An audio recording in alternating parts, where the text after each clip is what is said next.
Shalom saudaraku yang dikasihi Tuhan Yesus Kristus. Selamat pagi, salam sejahtera untuk kita semuanya. Selamat datang kembali di Renungan Rohani pagi hari ini. Semoga saudara yang terkasih dalam keadaan sehat selalu. Kiranya damai dan sukacita Roh Kudus melimpah di dalam hati dan pikiran saudara saat ini. Sebelum kita mulai renungan pagi ini, marilah kita bersama-sama berdoa. Tuhan Yesus, terima kasih sudah membangunkanku pagi hari ini. Terima kasih atas penyertaan dan perlindungan Tuhan. Semua karena karunia Tuhan aku dapat bangun dengan pagi hari ini. Aku menyerahkan seluruh aktivitasku hari ini ke dalam kuasa tangan Tuhan. Jauhkanku dari yang jahat, ya Tuhan. Tuhan Yesus, tolong lindungi dan berkati aktivitasku hari ini. Tolong berkati juga keluarga dan teman-temanku, Bapa Surgawi, oleh karya Roh Kudus. Tolonglah aku untuk menjauhi segala sesuatu yang melukai hati-Mu. Ampunilah segala dosa kami, ya Tuhan. Dalam nama Tuhan Yesus, aku sudah berdoa. Amin. Sahabat saudara rohani, pembacaan ayat emas Alkitab renungan kita hari ini terambil dari Zefanya 3 ayat 1 sampai dengan ayat 8. Celakalah si pemberontak dan si cemar, hai kota yang penuh penindasan. Ia tidak mau mendengarkan teguran siapapun dan tidak mempedulikan kecaman. Kepada Tuhan ia tidak percaya dan kepada Allahnya ia tidak menghadap.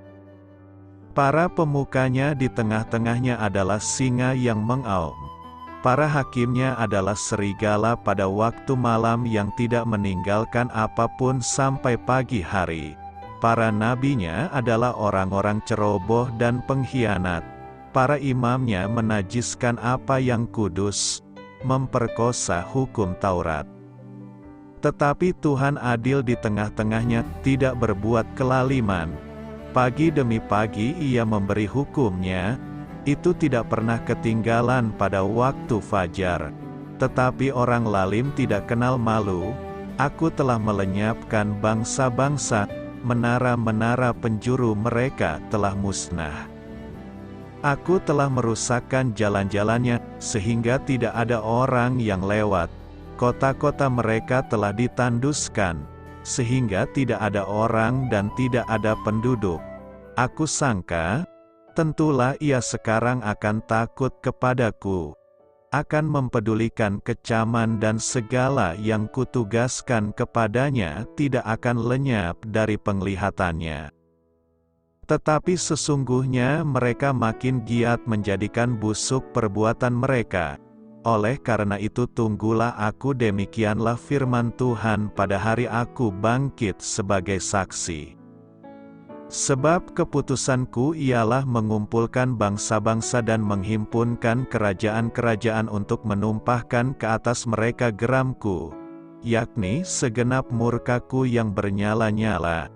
Sebab seluruh bumi akan dimakan habis oleh api cemburuku. Zefanya 3 ayat 1 sampai dengan ayat 8. Inti dari ayat emas renungan kita adalah: mereka lebih giat lagi berbuat jahat daripada sebelumnya. Mari kita mulai renungan pagi kita. Judul renungan kita hari ini adalah Bertanggung Jawab Atas Dosa, ditulis oleh Tom Felton. Mari kita mulai kisah inspiratif. Kedua mata teman saya menunjukkan apa yang saya sendiri rasakan ketakutan. Sebagai remaja, kami sudah berperilaku buruk dan sekarang kami menciut gemetaran di hadapan ketua KAM remaja yang kami ikuti. Pria tersebut, yang mengenal baik masing-masing ayah kami, berkata dengan penuh kasih tetapi tegas tentang betapa kecewanya ayah kami nanti. Ingin rasanya kami merangkak ke bawah meja, karena merasakan besarnya tanggung jawab atas pelanggaran kami. Allah memberikan sebuah pesan yang keras kepada bangsa Yehuda melalui Nabi Zefanya tentang tanggung jawab pribadi atas dosa yang telah mereka perbuat. Setelah menjabarkan penghukuman yang akan dijatuhkannya atas musuh-musuh Yehuda, Allah mengalihkan pandangan kepada umatnya yang telah bersalah dan memberontak. Terkutuklah Yerusalem, kota bejat yang suka memberontak terhadap Tuhan, seru Allah. Nyatanya, mereka lebih giat lagi berbuat jahat daripada sebelumnya. Allah telah menyaksikan perilaku umatnya yang berhati dingin ketidakpedulian terhadap hal-hal rohani, maraknya ketidakadilan sosial, dan ketamakan mereka yang keji, dan Dia memutuskan untuk mendisiplinkan mereka dengan penuh kasih. Tak peduli di antara mereka ada para pemuka, hakim, nabi, setiap orang telah bersalah di hadapannya. Rasul Paulus menulis hal berikut ini kepada orang percaya yang masih mengeraskan hati dan hidup dalam dosa. Engkau menimbun murka atas dirimu sendiri, Allah akan membalas setiap orang menurut perbuatannya. Maka, dalam kuasa Tuhan Yesus, marilah kita hidup dengan memuliakan Bapa kita yang kudus dan penuh kasih, bukan dengan cara hidup yang akan mendatangkan penyesalan. Marilah kita renungkan di dalam hati kita, mengapa Anda perlu bertanggung jawab secara pribadi atas dosa-dosa Anda? Bagaimana pilihan Anda yang keliru bisa mempermalukan Allah? Hal ini patut kamu ketahui. Meski profil Nabi Zefanya agak kurang jelas, pesan yang harus disampaikannya sangatlah jelas, yaitu penghakiman atas umat Allah dan atas bangsa-bangsa di sekitarnya. Ungkapan hari Tuhan lebih banyak ditemukan dalam kitab ini dibandingkan dalam kitab-kitab lain di Perjanjian Lama. Hal itu mengacu pada penghakiman yang sedang berlangsung masa itu ketika Allah memanggil umat dan bangsa-bangsa untuk mempertanggungjawabkan sikap dan tindakan mereka yang melawan Allah, serta juga mengenai penghakiman yang akan datang ketika Kristus kembali. Zefanya 1 ayat 15-16 meringkas masa penghakiman ini dengan kata-kata berikut: kegemasan, kesusahan, kesulitan, kemusnahan, pemusnahan, kegelapan, kesuraman, hari berawan, kelam, hari peniupan sangkakala, dan pekik tempur. Mengapa Allah memperbolehkan orang jahat menikmati hal yang baik? Pertanyaan ini serupa dengan pertanyaan sebaliknya, mengapa Allah memperbolehkan peristiwa yang buruk menimpa orang yang baik? Kedua pertanyaan ini didasari oleh ketidakadilan yang kita jumpai setiap hari. Pertanyaan kita ini juga dialami oleh pemazmur, sehingga Mazmur pasal 73 adalah jawaban yang tepat. Ketika jiwanya mengalami tekanan dan pergumulan, ia menulis, "Tetapi aku, sedikit lagi maka kakiku terpeleset, nyaris aku tergelincir, sebab aku cemburu kepada pembual-pembual, kalau aku melihat kemujuran orang-orang fasik." Penulis Mazmur ini bernama Asaf, seorang pemimpin biduan di dalam bait. Sudah jelas ia bukan orang yang kaya. Sebaliknya ia telah mendedikasikan kehidupannya untuk melayani Allah. Seperti kita, ia juga telah mengalami berbagai kesulitan dan meragukan ketidakadilan itu. Ia mengamati orang jahat di sekitarnya yang hidup semena-mena, menikmati kekayaan dan kenikmatan dunia, dan mengumpulkan harta. Ia mengeluh, sebab kesakitan tidak ada pada mereka. Sehat dan gemuk tubuh mereka, mereka tidak mengalami kesusahan manusia, dan mereka tidak kena tulah seperti orang lain. Asaf sedang memandang orang yang tidak mempunyai pergumulan. Mereka dapat melunasi semua tanggungan mereka, makanan mereka berlimpah-limpah. Demikian pula halnya harta benda.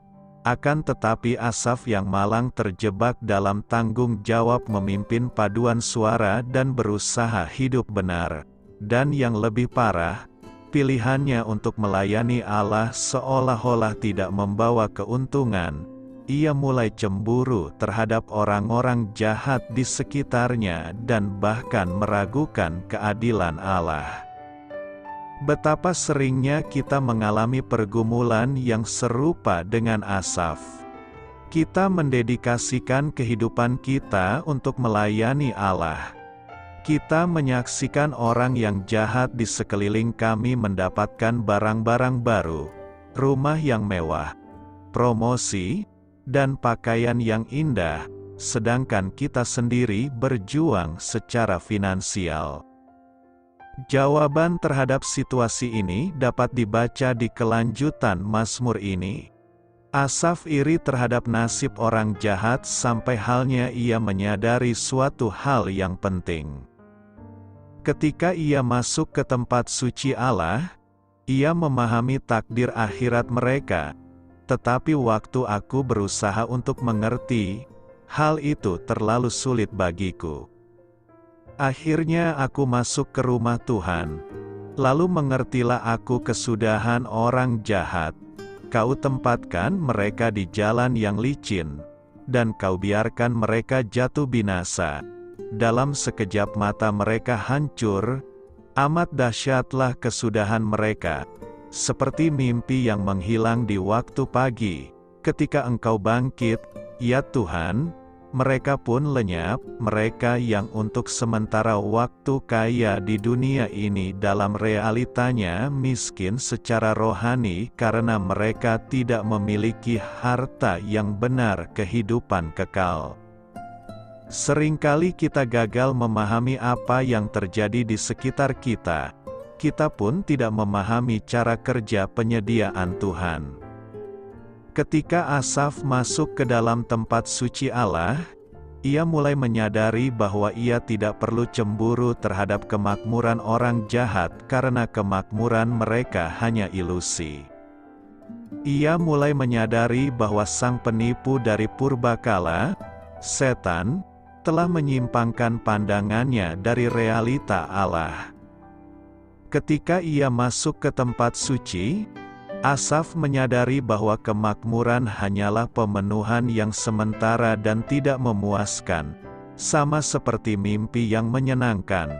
Tetapi ketika kita bangun, kita menyadari bahwa mimpi itu bukan realita. Asaf menegur dirinya atas kebodohannya. Ia mengaku bodoh dan tidak mengerti, karena telah cemburu terhadap orang jahat dan iri terhadap orang yang akan binasa. Pikirannya kembali berpusat pada sukacitanya dalam Allah ketika ia menyadari betapa dirinya lebih terpenuhi, lebih sukacita, dan lebih makmur secara rohani di dalam Sang Penciptanya. Mungkin kita tidak mendapatkan segala yang kita harapkan di bumi ini, tetapi suatu hari kita akan senantiasa makmur melalui Yesus Kristus Tuhan kita. Ketika kita tergoda untuk mencoba jalan lain, kita harus mengingat bahwa semua jalan lain pada akhirnya buntu. Jalan yang sempit melalui Yesus saja yang berujung pada kehidupan kekal. Itulah yang seharusnya menjadi sukacita dan penghiburan kita. Siapa yang kumiliki di surga kecuali Engkau? Selain Engkau tak ada yang kuinginkan di bumi. Orang yang meninggalkan Engkau akan celaka, Kau binasakan orang yang tidak setia kepadamu. Tetapi bagiku sungguh baiklah berada dekat Allah. Tuhan Allahku jadikan tempat perlindunganku. Kita tidak perlu memusingkan mengapa hal baik terjadi pada orang yang jahat. Kita hanya perlu berfokus pada Sang Pencipta dan masuk ke dalam hadirat-Nya tiap hari melalui portal firman-Nya yang kudus. Di sana kita akan menemukan kebenaran, kecukupan, kekayaan rohani, dan sukacita yang kekal. Doa saya menyertai saudara sekalian. Marilah kita menyampaikan doa syafaat. Bapa Surgawi, tolonglah aku untuk mengejar pilihan-pilihan yang baik dan benar demi nama-Mu. Amin. Sampaikan harapan dan permintaan saudara kepada Tuhan.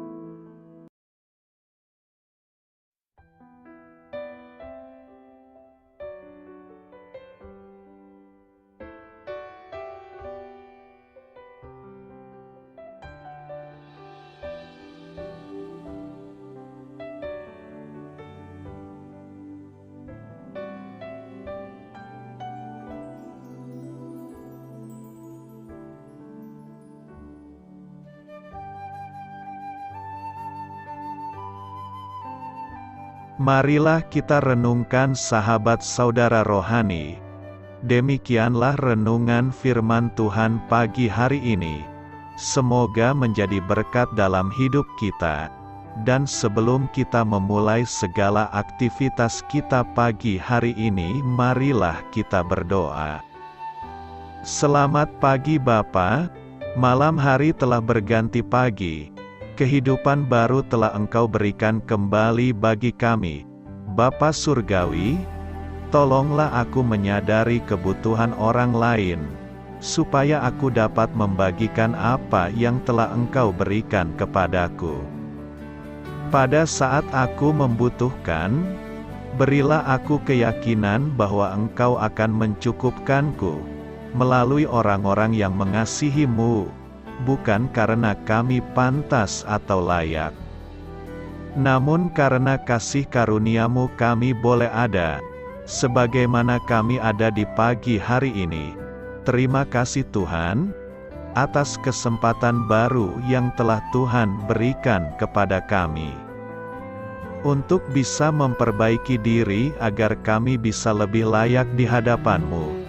Hari ini kami serahkan semua perkara dan kesulitan yang akan kami lalui ke dalam tangan-Mu. Biarkanlah kami bisa memuliakan-Mu dalam segala aktivitas yang akan kami lakukan. Amin. Biarlah firman Tuhan menjadi pengingat untuk kita semua, bahwa tuntunan dari Roh Kudus akan selalu memberi jalan keluar bagi setiap permasalahan hidup kita, dan memberi kedamaian di hati kita.